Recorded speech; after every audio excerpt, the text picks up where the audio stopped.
Listo, estamos grabando. Vamos a ver el segundo grupo del parcial de relatividad. Muy bien, buenas tardes.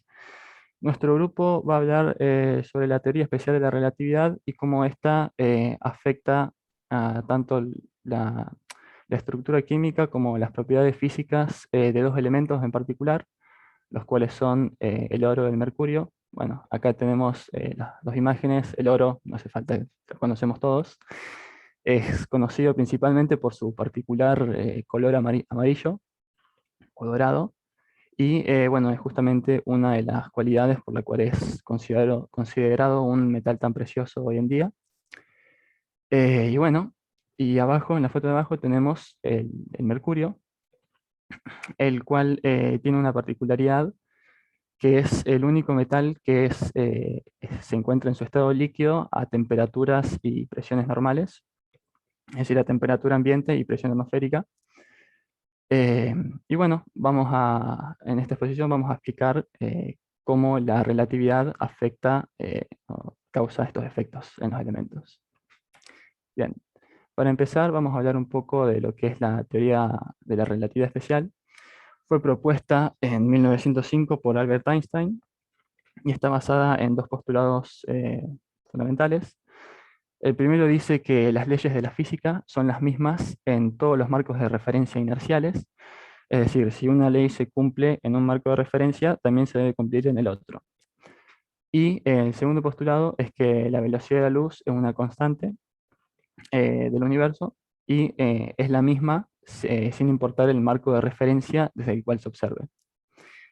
Y bueno, la teoría especial de la relatividad puede predecir correctamente los resultados que se obtienen en las experimentaciones, cosa que la mecánica clásica no siempre puede predecir correctamente.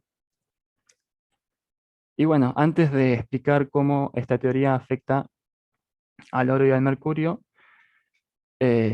vamos a explicar un concepto que es el que nos interesa a nosotros de la teoría especial de la relatividad, que es la cantidad de movimiento relativista.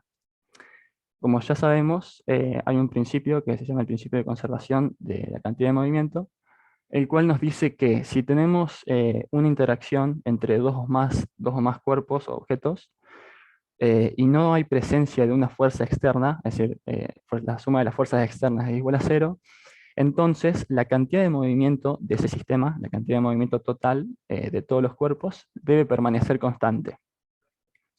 Bueno, Einstein lo que vio es que al cambiar de marco de referencia desde el cual se observaba esta interacción entre los cuerpos, se veía que este principio no se cumplía, es decir, la cantidad de movimiento no se conservaba.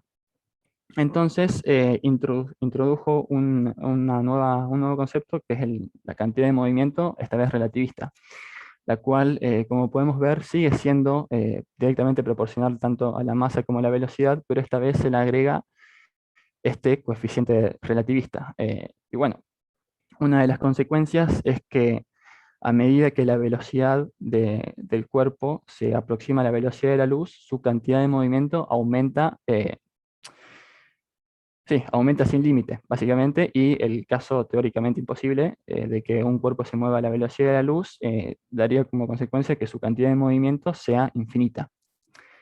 Y bueno, al igual que para todos los conceptos introducidos por esta teoría, para velocidades pequeñas comparadas a la velocidad de la luz, esta fórmula de la cantidad de movimiento relativista se reduce a su forma clásica, es decir, a la cantidad de movimiento es igual a la masa por la velocidad, que, bueno, que es la que había definido la mecánica clásica newtoniana. Y bueno, un concepto que eh, que nos interesa a nosotros de esta cantidad de movimiento relativista es el de la masa relativista, que básicamente consiste en definir la masa relativista de un objeto como su masa en reposo, la cual es la masa que medida por un observador que se encuentra en reposo respecto del objeto, multiplicada por el coeficiente relativista. Esto trae aparejado que si un objeto se mueve a una velocidad comparable con la velocidad de la luz, su masa, la masa relativista de ese cuerpo va a aumentar también, comparado a su masa en reposo. Y bueno, antes de aplicar este concepto al oro y al mercurio, voy a dar una breve explicación sobre los modelos atómicos, principalmente los modelos de Bohr y el modelo cuántico. El modelo de Bohr, el cual a su vez está basado en modelos anteriores, eh, ya el modelo de Rutherford había introducido lo que sería el núcleo atómico, es decir, una pequeña parte del átomo donde se encontraba concentrada la gran parte de la masa de ese átomo. Y bueno, lo que hace el modelo de Bohr es introducir las órbitas en las cuales se desplazan estos electrones. Como podemos ver acá tenemos una foto del modelo de Bohr, es decir, a veces también es conocido como modelo planetario, para el elemento de oro. Como podemos ver, tiene un número atómico de 79, es decir, el oro tiene 79 protones en su núcleo y por lo tanto está rodeado por 79 electrones que tienen esta configuración electrónica dentro del átomo. Y bueno, el modelo de Bohr tenía una falla fundamental que no lograba explicar, que es cómo se mantiene ese átomo en el tiempo, ya que si nosotros tenemos electrones que se mueven en una órbita circular alrededor del núcleo, como sabemos los electrones son partículas cargadas, y podemos decir por lo tanto que se están desplazando con un movimiento circular uniforme, es decir, se encuentran bajo una aceleración centrípeta constante. Esto implica que tenemos una carga acelerada y por lo tanto deberíamos tener también una onda electromagnética que se genera y por lo tanto el electrón estaría irradiando energía constantemente, lo cual llevaría a que colapse todo este modelo del átomo. Es por eso que a partir de la década de 1920 se empezó a desarrollar lo que se llama el modelo cuántico, el cual hoy en día es el modelo aceptado por la comunidad científica y logra describir de la mejor manera posible el átomo. Bueno, varios científicos, no solamente uno, fueron aportando este modelo. Entre ellos se encuentran Heisenberg, de Broglie, Schrödinger y hasta el mismo Bohr, ya que todo este modelo está basado en el modelo de Bohr anterior. Y introducen una serie de conceptos. El más importante de todos vendría a ser el de la propiedad, o sea, el de la propiedad ondulatoria de la materia. Es decir, toda la materia del universo tiene asociado a sí mismo una onda. Esto trae consigo varias consecuencias, pero la que nos interesa a nosotros es cómo se distribuyen los átomos alrededor del núcleo. Vemos que en el modelo cuántico dejamos de tener simples órbitas de dos dimensiones y pasamos a tener formas más complejas, como las que se observan acá. Todo esto lleva a que dentro del átomo los electrones se distribuyan en varios niveles de energía, los cuales a su vez contienen distintas cantidades de subniveles. Por ejemplo, el primer nivel de energía contiene un subnivel S, mientras que el segundo nivel de energía contiene dos subniveles, el tercero tres, y el cuarto contiene cuatro subniveles de energía. Y bueno, esto se puede extender hasta infinitos niveles de energía que pueden contener, eso sí, hasta un máximo de cuatro subniveles. Cada subnivel de energía tiene distintas formas. Como vemos acá, vemos que en la diapositiva anterior, este, este vendría a ser el subnivel S, que como podemos ver tiene una forma esférica. Y bueno, a su vez cada subnivel contiene distinta cantidad de orbitales, los cuales pueden contener hasta un máximo de 2 electrones cada uno. Y como podemos ver, el modelo cuántico también es una expansión, podemos decir, del modelo de Bohr, ya que trae consigo una definición distinta a la distribución de electrones, pero se sigue manteniendo la cantidad de electrones en cada órbita. Y bueno, ahora mi compañero va a explicar, van a empezar a explicar cómo estos fenómenos afectan al oro en particular. Bueno, sí, el primer efecto relativista que vamos a presentar es en el oro. El número atómico de este metal es 79. Por lo tanto, en el núcleo tiene 79 protones, los cuales generan un campo eléctrico.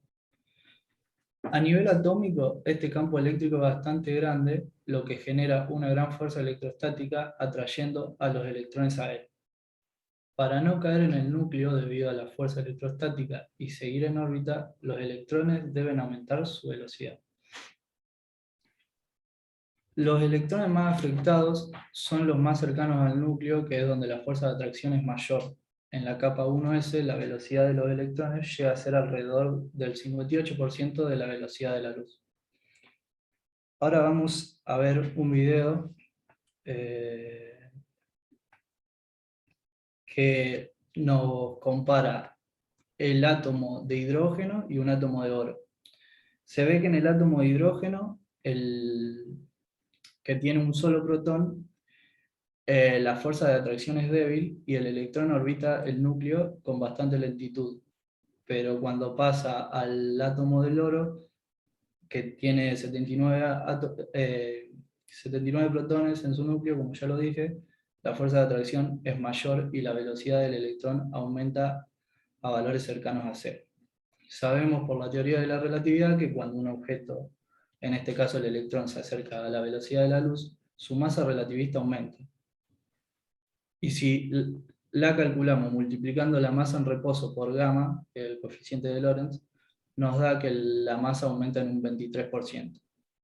Y si con la nueva masa calculamos ahora el radio de Bohr, que viene dado por la expresión de A sub 0, donde A sub 0 es el radio de un orbital atómico o radio de Bohr, y m es la masa del electrón, ahora un 23% mayor que en un principio, vemos que el radio se reduce un 23% del orbital 1s.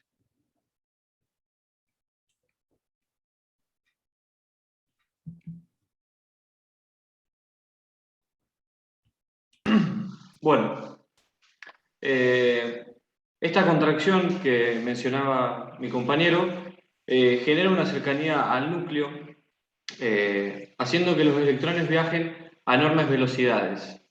¿Qué implica esto? Que los 6 orbitales S del átomo del oro sean contraídos relativistamente. Como mencionó anteriormente, la diferencia de los orbitales D con los orbitales S es que tienen sus picos de probabilidad o nubes de probabilidad donde se puede encontrar el electrón más alejados del núcleo. Esto hace que no sientan una fuerza de atracción tan grande como los de S, por lo que no llegan a tener velocidades tan altas como sí lo tienen las de los orbitales S, y no se ven afectados a esta contracción mencionada. Esta fuerza de contracción se hace aún más débil, ya que los electrones de los orbitales S se acercan más al núcleo, y aparece un, entre comillas, llamada escudo electrostático. Esto hace que los orbitales P, D y F se alejen aún más, sintiendo menos esa atracción. Ahí vamos a mostrar un video en donde muestra la contracción de los orbitales S y los picos de probabilidad, donde en las capas D, P y F son más alejados o se expanden aún más, y generando ese escudo electrostático, haciendo que se alejen aún más.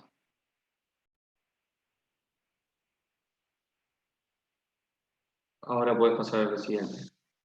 Bueno, en este último modelo cuántico, la absorción de las longitudes de onda también ocurren entre esos orbitales.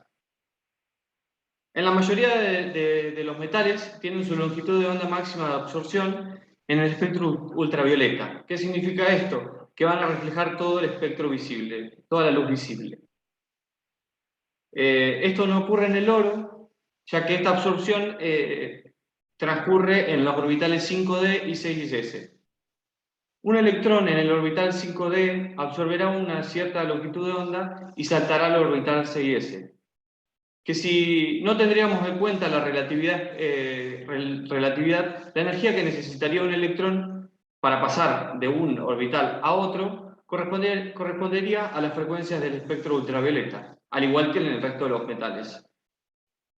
Esto no se ve reflejado en el oro debido a la contracción relativista mencionada anteriormente, donde los orbitales 6s y 5d se acercan aún más, haciendo que la energía del electrón se reduzca, llegando al espectro visible. Esta energía, que corresponde debido a la contracción, se encuentra cercana a 2,3 electronvolt. Esta corresponde a las frecuencias del azul y el violeta. Si un objeto absorbe dichas frecuencias, la del azul y el violeta, reflejaría el restante espectro visible, así apareciendo ese color amarillento o dorado del oro. Esto no ocurre en los otros, en el resto de los metales o metales pesados, porque sus longitudes, la diferencia de sus longitudes máximas de absorción.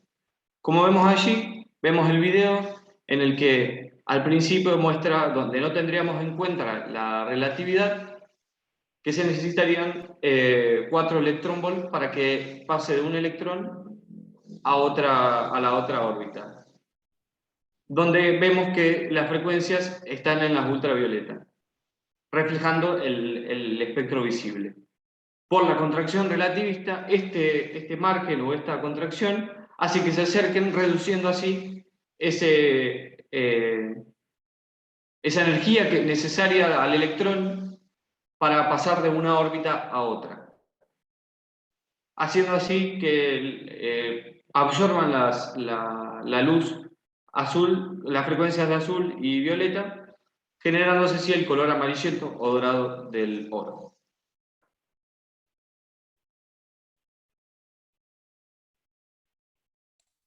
Bueno, anteriormente se vio el efecto relativístico aplicado al oro, pero este efecto no solo se aplica al oro, sino que también se puede aplicar a otros metales pesados, siendo en este caso el mercurio, el cual posee un protón y un electrón más que el oro, pero con una configuración electrónica similar.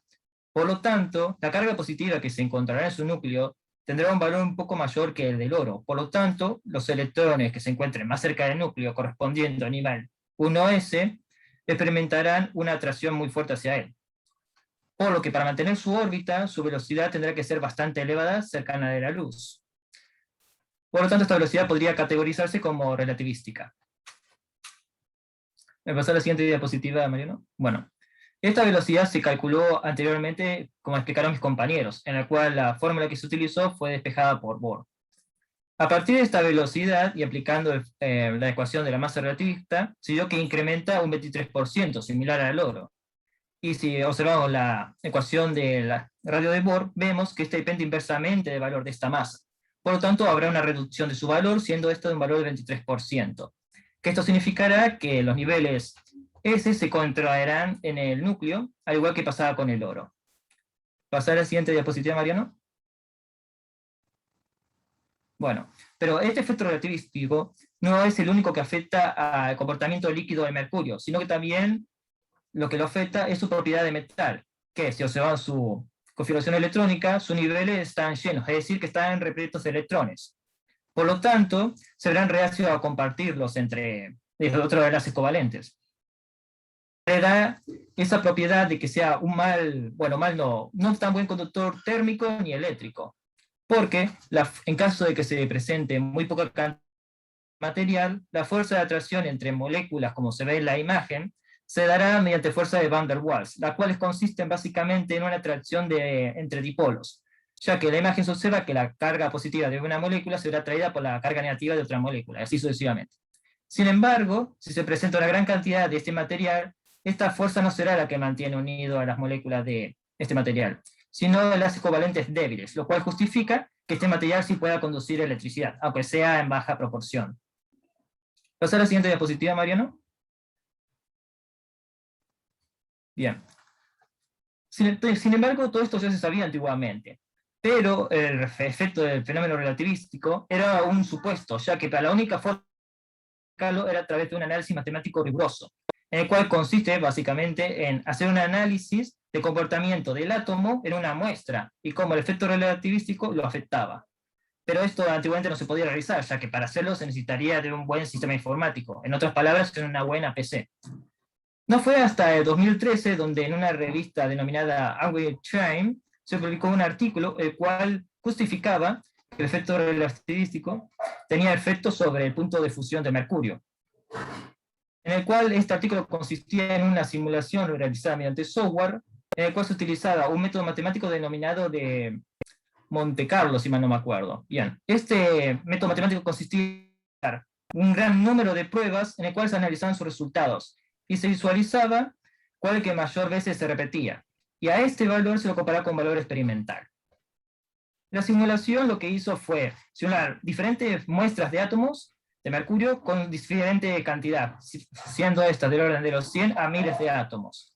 A partir de estas simulaciones se visualizó que esto dependía de una cierta cantidad calorífica, por lo que se lo sometió a dos condiciones, una a presión constante y una a presión nula, en lo cual a estos dos experimentos se le consideró con el efecto relativístico de la masa del electrón y sin este efecto, dando esto como resultado que al número de muestras a la cual no se le aplicó el efecto relativístico nos dio un punto de fusión mucho más elevado que el que se encuentra experimentalmente.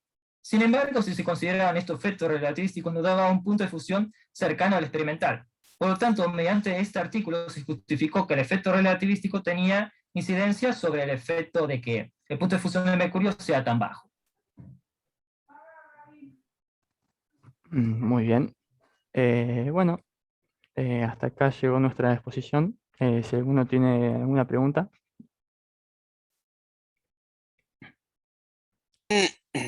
Esto de cortar micrófono y habilitar. ¿Ustedes en este trabajo leyeron algo de la interpretación de esa masa relativista, de la conveniencia o no del tema?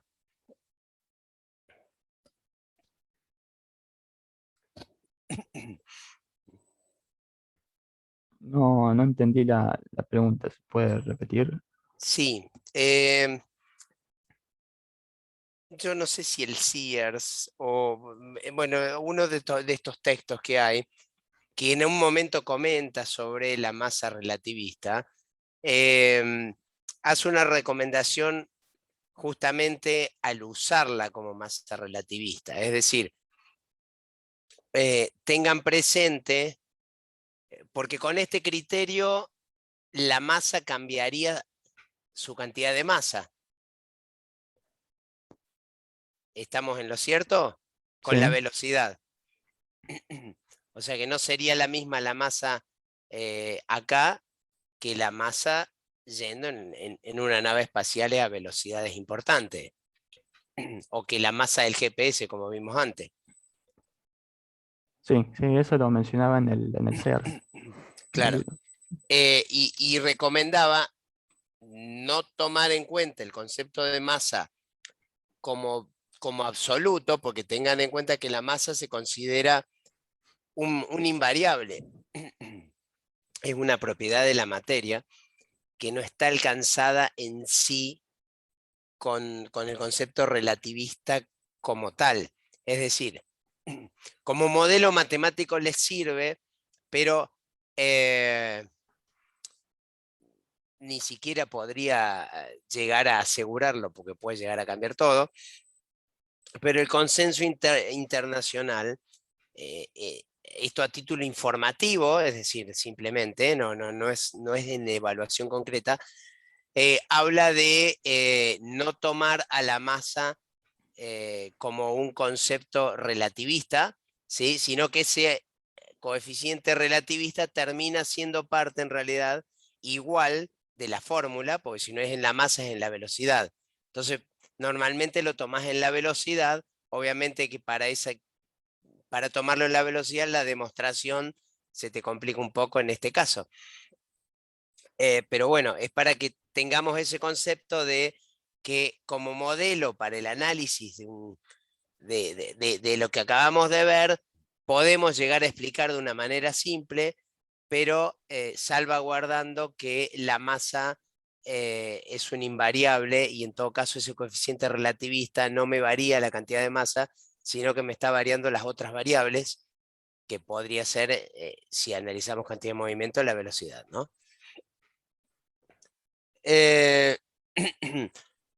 La otra pregunta es simplemente de curiosidad. ¿Esos pequeños videitos que hacían, los encontraron en internet o los produjeron ustedes?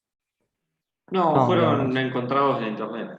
Ajá, ajá. Y en parte fuimos entendiendo con esos videos. Porque si no me equivoco, todo lo del oro, encontramos todo en inglés, nada en español, muy poco, muy resumido. Y el resto fue todo fuente en inglés y videos en inglés. El mercurio vio un poco más, pero lo que era lo del oro era muy Ujú. poco. Bien, y la ciencia se escribe en Y cabe inglés. destacar que el video está mencionada en las referencias del informe. Sí, también. Perdón, Martín, no te escuché. Está mencionada en el No, video. que el video está mencionado en la referencia con la cual nos basamos para hacer este informe. Perfecto. Bien. Bueno, no sé si hay alguna otra pregunta.